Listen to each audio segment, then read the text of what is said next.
Hello friends, नमस्कार दोस्तों। Knowledge for life group में आपका हार्दिक स्वागत है। वेलकम।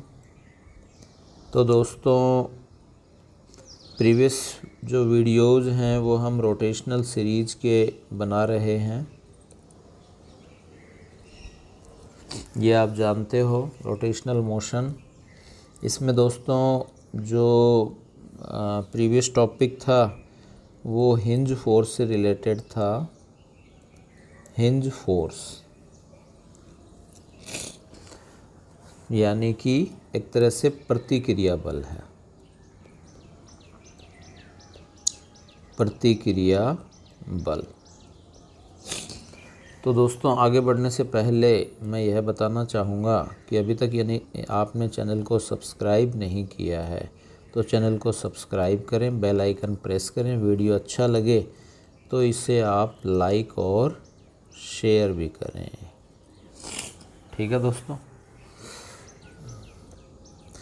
तो हिंज फोर्स से रिलेटेड हमने काफ़ी सारे पीछे क्वेश्चन किए थे और इसको अच्छा सा समझा था।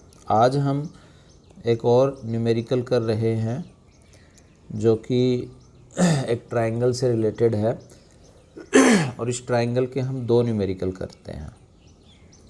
सबसे पहला जो न्यूमेरिकल है तो इसमें हमने एक ट्रायंगल लिया है और इस ट्रायंगल के जो ये कॉर्टेक्स हैं, सीट्स हैं, इस पर 3 मास सिचुएटेड हैं। ठीक है। और यह एक इक्विलैटरल ट्रायंगल है और इस इक्विलैटरल ट्रायंगल का जो ऊपर वाला जो पॉइंट है इसको हमने यहाँ से दोस्तों पिवोटेड कर दिया है। तो ये क्या करेगा, लाइक दिस, इस तरह से ओमेगा एंगुलर वेलोसिटी से मोशन करेगा। ठीक है। तो जब इस तरह से यह मोशन करेगा, यहाँ से हमने इसको पिवोटेड कर दिया। ये हमने दोस्तों यहाँ पिवोटेड कर दिया। तो हमसे पूछा है इसने हिंज फोर्स। क्वेश्चन वही है, find hinge force. Find hinge force. ठीक है। तो इसको कैसे, तो इसके लिए हम यह ले रहे हैं कि यहाँ जो आपके पाइवेटेड पॉइंट है इस पर हिंज फोर्स या तो किधर हो सकती है, ऊपर की तरफ। ठीक है। और या फिर हो सकती है इधर एक्स अक्ष में, N1 और N2। इन दोनों में से किधर भी हो सकती है क्योंकि ये यहाँ से क्या है, लटका हुआ है। तो M मास का एक छोटा सा बॉडी है और ये यहाँ सिचुएटेड है, पोजिटेड है। तो इसमें जब ओमेगा है, ओमेगा एंगुलर वेलोसिटी से यह मूव कर रहा है, तो ओमेगा तो आपको ये दोस्तों कांस्टेंट है। तो जब ओमेगा कांस्टेंट है तो अल्फ़ा की वैल्यू क्या हो जाएगी, 0। क्योंकि अल्फ़ा क्या होता है, angular acceleration day omega upon dt। तो ये कांस्टेंट है तो अल्फ़ा 0 हो गया। और टाउ इक्वल्स टू होता है दोस्तों आई अल्फ़ा। अब अल्फ़ा 0 है तो टाउ भी क्या हो जाएगा, 0 हो जाएगा। क्लियर। ठीक इसी प्रकार यहाँ आपके हम दो प्रकार के एक्सीलरेशन ले लेते हैं। इस पॉइंट को हम यहाँ फिर से यहाँ ड्रॉ कर लेते हैं। जब यह मूव करेगा तो यहाँ इसके एंगुलर वेलोसिटी में चेंज होगा, जिसके कारण एक तो ये हो जाएगा टेंजेंशियल एक्सीलरेशन और एक आपके मूव करने पर लाइक दिस यूँ मूव करेगा तो ये सेंट्रीपिटल एक्सीलरेशन प्रोड्यूस होता है। अब 80 तो आप जानते हो दोस्तों, 80 क्या होता है, 80 इक्वल्स टू आर अल्फ़ा। तो अल्फ़ा की वैल्यू 0 है, तो 80 की वैल्यू भी क्या हो जाएगी, 0। यानी जो ये स्पर्श रेखीय त्वरण है यह तो 0 हो जाएगा, और जो सेंट्रीपिटल यानी अभिकेंद्रीय त्वरण है उसका मान 0 नहीं होगा। उसका मान 0 नहीं होगा तो वो क्या होता है, AC इक्वल्स टू होता है R ओमेगा स्क्वायर। तो R की वैल्यू आप जानते हो दोस्तों, किसी भी जो ये शीर्ष हैं, कॉर्टेक्स हैं, इससे और केंद्र की जो डिस्टेंस है वो होती है R/√3। R/√3 होती है। यदि ये L लेंथ है, ठीक है, तो ये हो जाएगी L/√3, L/√3 into omega square, ये हो जाएगा। क्लियर? तो ये हो जाएगी वैल्यू दोस्तों आपके AC की। किसकी वैल्यू हो जाएगी, AC की। अब हम इन नॉर्मल की को देखें तो नॉर्मल दोस्तों एक ऊपर की तरफ लग रहा है और एक्सीलरेशन भी ऊपर की तरफ ही लग रहा है। तो ये जो नॉर्मल हो जाएगा मास, और मास दोस्तों यहाँ आपके, ये मैं नेक्स्ट में आपको समझाता हूँ पेज में, कि इस तरह से जो आपके इन तीनों मास हैं M, M और M, इन तीनों मास के कारण जो टोटल मास है जो 3m है, ठीक है, द्रव्यमान केंद्र सेंटर ऑफ मास, इस पर जो नॉर्मल लग रहा है वो N1 है, और वो N1 किसके इक्वल हो जाएगा, AC इंटू 3m के, AC इंटू 3m के। तो AC की वैल्यू दोस्तों अभी आपने निकाली है L/√3 और इंटू ओमेगा स्क्वायर, और इंटू क्या हो जाएगा 3m। तो ये √3 ये कैंसिल हो जाएगा, क्यों, √3 हो जाएगा। तो N1 की वैल्यू आ जाएगी दोस्तों √3L omega square M, √3L omega square M। और N2 जो है, N2 किसके इक्वल हो जाएगा, AT इंटू 3m के, और 80 की वैल्यू क्या है दोस्तों, 0। तो N2 की वैल्यू भी क्या आ जाएगी, 0 आ जाती है। क्लियर?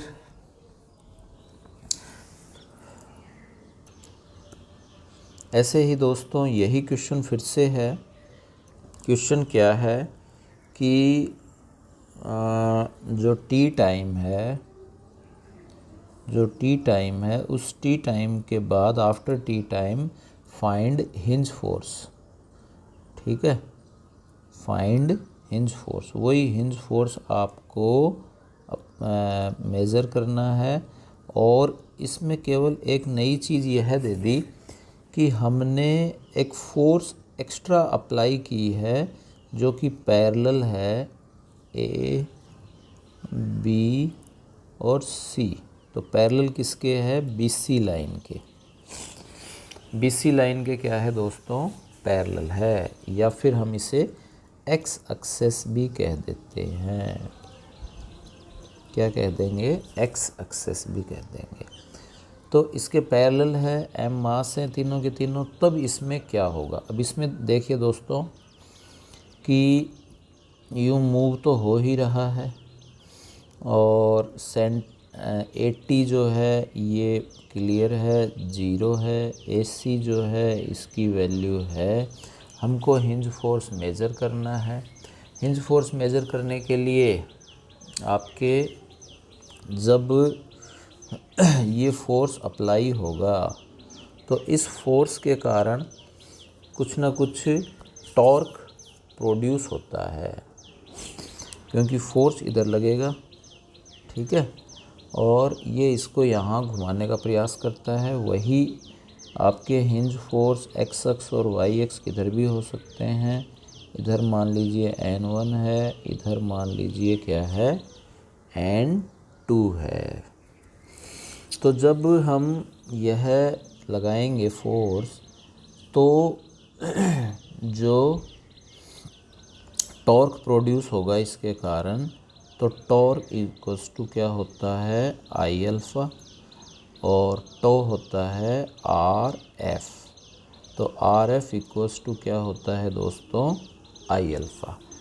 अब आर की वैल्यू जो है वो कितनी है, वो इसमें देखिए कि ये वाला जो एंगल है ये कितना है 60 डिग्री। तो जो ये जो हमारे पास जो हो जाएगा ये L है और ये L है, ये L cos थीटा है, तो ये हो जाएगा L sin थीटा। तो साइन 60 का मतलब L रूट 3/2, L रूट 3/2। तो ये तो दोस्तों R की वैल्यू आ जाएगी L रूट 3/2, ठीक है। इक्वल्स टू I की वैल्यू क्या आएगी, I में देखिए दोस्तों ये हिंज फोर्स है, ठीक है, ये आप यहाँ फोर्स अप्लाई कर रहे हो। तो जब ये यहाँ मोमेंट ऑफ इनर्शिया लेंगे तो ये वाली डिस्टेंस भी L और ये वाली डिस्टेंस भी L, ठीक है। तो ये इसके अकॉर्डिंग, इस फोर्स के अकॉर्डिंग जो मोमेंट ऑफ इनर्शिया है वो हो जाएगा mL² प्लस mL², और इनटू में क्या हो जाएगा अल्फ़ा आ जाएगा। इनटू में क्या हो जाएगा दोस्तों अल्फ़ा आ जाएगा। क्लियर। तो अब हम इसमें देखें तो हम यहाँ हिंज फोर्स को मेज़र करेंगे। इसके लिए हम क्या देखेंगे कि 80 जो है 80 ज़ीरो नहीं होगा, 80 इक्वल्स टू क्या आ जाएगा आर अल्फ़ा आ जाएगा।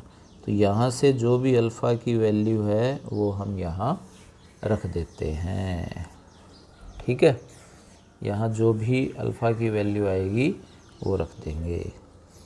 तो ये R और इनटू दोस्तों ये F भी साथ आएगा, ये आप ध्यान रखें, ठीक है। इसी प्रकार हम यहाँ हिंज फोर्स की बात करें तो ये जो F है फोर्स वो आप लगा ही रहे हो, प्लस N2 भी इधर ही है, और इक्वल्स टू किसके हो जाएगा जो प्लस हो जाएगा MA।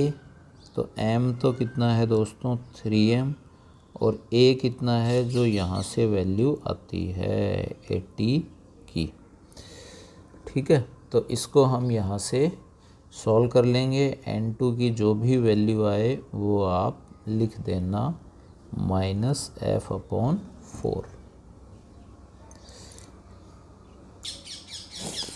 क्लियर। तो इस तरह से यह हिंज फोर्स आ जाएगी, और यह आपके YX में तो यहाँ काम नहीं करेगी, क्योंकि आप जब इधर फोर्स लगा रहे हैं तो जो रिएक्शन फोर्स है वो इसके अपोजिट हो जाती है।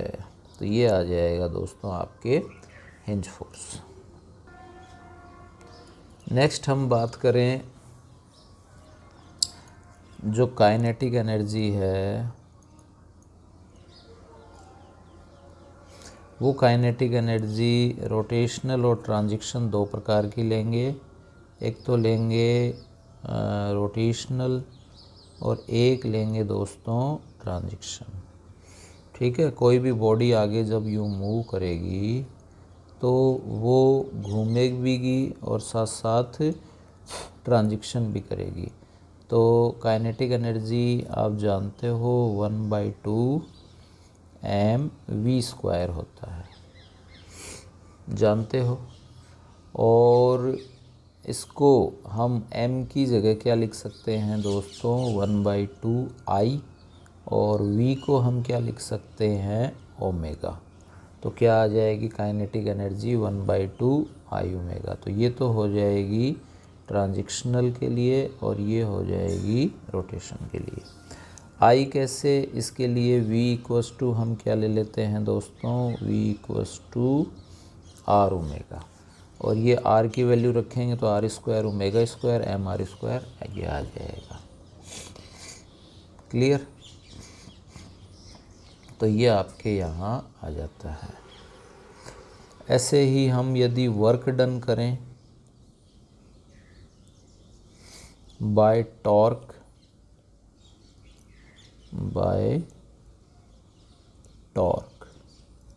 तब इसके लिए क्या आएगा, बाय टॉर्क। तब हम इसके लिए यह आ जाएगा कि हमने यह एक बॉडी ली है, उस बॉडी में हमने इसको यहाँ से पिवोटेड कर दिया है और यहाँ से r डिस्टेंस पर, ये मान लीजिए कितना है, r डिस्टेंस है, ठीक है। यहाँ हमने छोटा सा एक डिस्प्लेसमेंट यूँ कट कर दिया। ये डिस्प्लेसमेंट क्या होता है दोस्तों, ds। ये एंगल क्या है, d θ। तो इसके ऊपर जो फोर्स लग रही है वो फोर्स आप किधर भी मान लीजिए इधर लग रही है, और ये इससे कितने एंगल पर है, θ एंगल पर फोर्स अप्लाई हो रही है। तो इसमें एक कंपोनेंट तो आ जाएगा ऊपर की तरफ जो हो जाएगा F cos θ, और एक हो जाएगा along the direction F sin θ। क्यों, ये हो जाएगा F sin θ। तो आप स्वाभाविक है F cos θ इसको घुमाएगा तो टाउ जानते ही हो, टाउ क्या होता है, R × F परपेंडिकुलर। तो F परपेंडिकुलर क्या है दोस्तों, F cos θ वाला है। कौन सा है, F cos θ वाला। तो R F और ये वाला एंगल यहाँ d θ है, और ये वाला एंगल यदि आप दूसरा लेना चाहें, मान लीजिए अल्फ़ा ले लिया, तो ये हो जाएगा F cos alpha, F cos alpha हो जाएगा, ठीक है।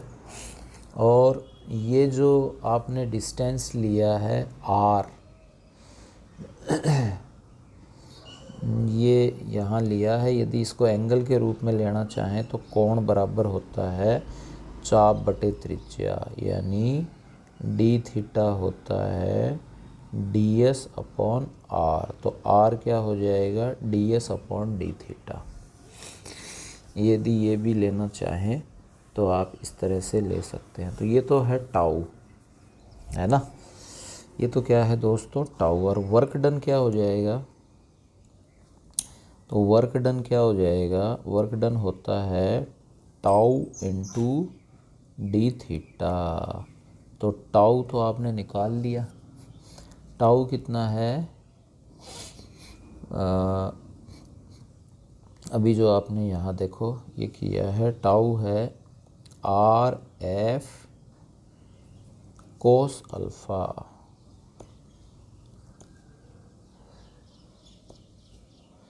तो वर्क डन हो जाएगा, ये दोस्तों लिखा था गया कहाँ, नेक्स्ट वाले में चला गया क्या। तो टाउ × d θ, तो टाउ हो जाएगा RF cos अल्फ़ा × d θ, ठीक है।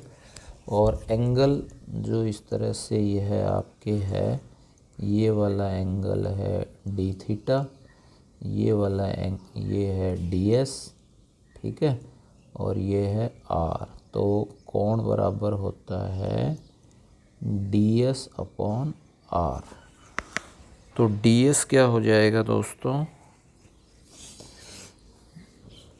डी एस डी थीटा हो जाएगा डी एस अपॉन आर।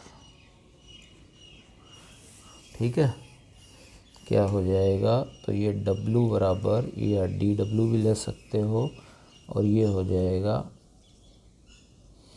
आपके R को यदि यहाँ हम वैल्यू लेना चाहें तो R हो जाएगा D S upon D theta. अब इसमें थीटा की वैल्यू हम ले लेते हैं, अल्फ़ा की वैल्यू 0 ले लेते हैं, तो cos 0 की वैल्यू 1 हो जाएगी। तो ये आ जाएगा आर एफ डी थीटा। समाकलन ले लेंगे तो ये डी डब्ल्यू बन जाएगा, और ये बन गया दोस्तों टाउ। तो W इक्वस टू हो जाएगा टाउ डी थीटा, जो हमने शुरू में भी लिख दिया था। तो ये कुछ बातें थी जो आपको पता होनी चाहिए। कुछ न्यूमेरिकल करें। क्वेश्चन है कि एक रॉड है, मास m है, और जो इसकी रेडियस है वो आपके दोस्तों r है। L की वैल्यू काफ़ी बड़ी है किसकी तुलना में, R की तुलना में। तो आपको इसमें क्या मेज़र करना है, काइनेटिक एनर्जी फाइंड करनी है। तो काइनेटिक एनर्जी के लिए फॉर्मूला क्या हो जाएगा दोस्तों, इसके लिए ले लीजिए और इसके लिए, ये इसके मिड में से पास हो रहा है, ये वाली जो डिस्टेंस है ये L/2 है। तो I इक्वस टू कितना हो जाएगा, mL/2 का होल स्क्वायर। ठीक है, ये आपके रोटेशनल एक्सिस है। तो ये I1 ले लीजिए, ठीक ऐसा ही I2 हो जाएगा, दोनों को ऐड कर देंगे और आंसर आ जाता है। ऐसे ही हमने एक स्क्वायर ले लिया, एक स्क्वायर ले लेते हैं, और इस स्क्वायर जो लेमिना है इसके हमने, ये क्या है, डायगोनल है, डायगोनल। तो इसके रेस्पेक्ट में हमको मेज़र करना है। तो काइनेटिक एनर्जी का क्या फॉर्मूला हो जाएगा दोस्तों, काइनेटिक एनर्जी का फॉर्मूला वही हो जाएगा 1/2 I ओमेगा स्क्वायर। तो I ओमेगा स्क्वायर, तो I की वैल्यू, ये एक ट्रायंगल बन गया, और ये इसकी परपेंडिकुलर लेंथ हो गई जो कि होती है A/√2, A/√2। ठीक है, तो ये हो जाएगी। और ओमेगा जो है वो दोस्तों आपके कैसे आएगा, अब इस ओमेगा I की वैल्यू तो यहाँ से आ गई, क्लियर है। 2 हैं तो इसको हम 2 से मल्टीप्लाई कर देंगे, 2 भाग हैं इसके। ठीक है, 2 भाग है ना, तो इसके लिए हम इसको ट्वाइस कर देते हैं। यहाँ इस काइनेटिक एनर्जी को हम यहाँ मल्टीप्लाई कर देंगे 2 से। I की वैल्यू हो ही जाएगी, कैसे आएगी, m, और जो भी ये होता है आपके उसके अकॉर्डिंग हो जाता है। आई थिंक क्लियर है, क्यों। तो ये होता है mH²/6, mH²/6 स्क्वायर लेमिना के डायगोनल के अकॉर्डिंग। ठीक है, ओमेगा की वैल्यू के लिए दोस्तों, या तो ओमेगा की वैल्यू आपको दे देगा, यदि नहीं देगा तो टो इक्वस टू क्या होता है, I अल्फ़ा, और V इक्वस टू U+80 होता है। तो वही की जगह मान लीजिए ओमेगा दे दिया, इसको ओमेगा नॉट दे दिया, ये अल्फ़ा दे दिया, और ये T। ओमेगा नॉट यदि 0 है तो 0, ज़्यादातर 90% केसेस में 0 ही होता है। और ओमेगा की वैल्यू यहाँ से हम गिवन कर लेंगे, T की वैल्यू, अल्फ़ा की वैल्यू दे दे तो ओमेगा की इजीली आ जाती है। तो ये इतनी सारी वैल्यू जनरली क्वेश्चन में मिल जाती है। नेक्स्ट जो क्वेश्चन है दोस्तों, उसमें आई की वैल्यू आपको दे रखी है, गिवन है, टाउ की वैल्यू भी गिवन है, और आपको टॉर्क मेज़र करना है, टाउ की वैल्यू दे रखी है, वर्क डन मेज़र करना है। आपको वर्क मेज़र करना है, उसके लिए टी भी दे दिया है, टी की वैल्यू भी गिवन है, टी की वैल्यू भी आपको गिवन है। तो फार्मूला आप जानते ही हो, वर्क डन का क्या होता है, tau into D theta, tau into D theta, ठीक है। तो टाउ की वैल्यू यहाँ दे देंगे, और ये जो थीटा की वैल्यू है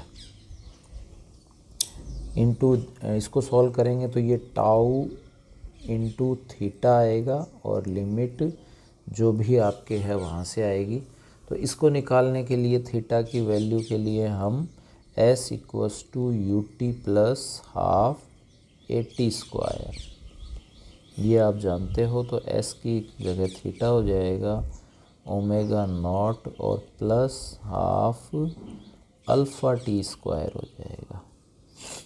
तो ये ओमेगा अल्फ़ा के लिए टाउ की वैल्यू दे रखी थी, तो tau equals to I alpha आ जाएगा। ये आई की वैल्यू यहाँ रख देंगे, अल्फ़ा की वैल्यू आपके निकाल लेंगे, टाउ की वैल्यू गिवन है ही, और वो यहाँ वैल्यू रख देंगे। यहाँ से किसकी आ जाएगी दोस्तों, थीटा की आ जाएगी। यदि कोई लिमिट है तो आप लिमिट भी रख सकते हो। क्लियर। तो इस तरह से यदि वर्क डन आपसे पूछ ले तो वर्क डन के लिए टाउ इंटू डी थीटा, और ये थीटा टाउ आई, ये वैल्यू हम यहाँ इसको सॉल्व कर लेंगे। क्लियर। तो मेरे ख्याल से सभी कुछ आपके समझ में आ रहा होगा। तो आई होप ये आपको दोस्तों वीडियो समझ आए होंगे।